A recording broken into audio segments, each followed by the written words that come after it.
يعني أنتم متى تتحركون يا أهل قطر؟ سؤالي متى تتحركون؟ متى تعترضون؟ متى تقولون لا لشيء؟ أنا ما أقول لكم اعلنوا الحرب، أنا أقول لكم متى تقولون لا؟ يعني ماذا يضيركم لو 1000-2000 يمشون إلى المطار لما تنزل هذه المجرمة التي تفعل بغزة ما تفعل، وتقولون لا الصهيوني، لا لزيارة لبنان، وقفوا بالحر 10 دقائق وردوا بيوتكم بالكنديشات، صح ولا لا؟ تصوروا، خلوا الصحف تصوركم، قلت ولا جزاكم الله خير، كثر خيركم، ردوا بيوتكم. بس إرادة عامة، شيء اسمه إرادة عامة. احنا عندنا بالكويت لا تجرؤ حكومتنا، أنا أقول مو هي مقتنعة، أنا أقول لا تجرؤ.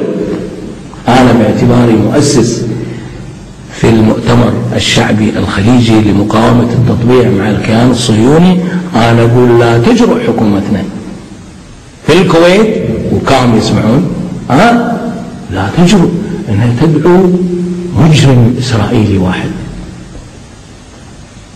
وأنا أجزم بأنه إذا حصل هذا في الكويت فسوف تشتعل البلد.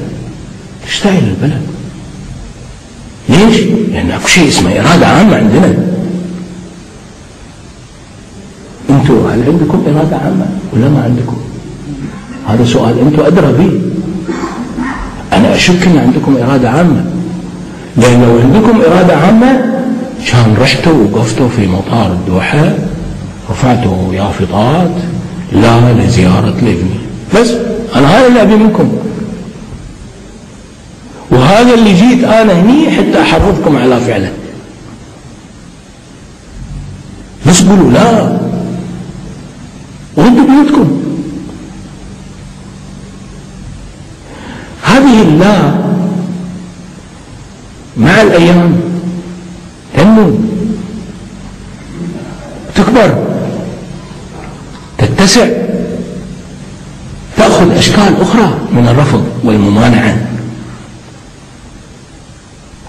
لكن إذا ظليتوا كما أنتم هكذا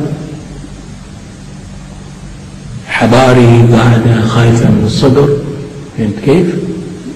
لا، وراح يقطعكم، تقطع الصدر الأمريكي والصدر الصهيوني، وترى بدأ يقطع فيكم، ولازم تنتبهون لمستقبل أولادكم مو مستقبلكم أنتم.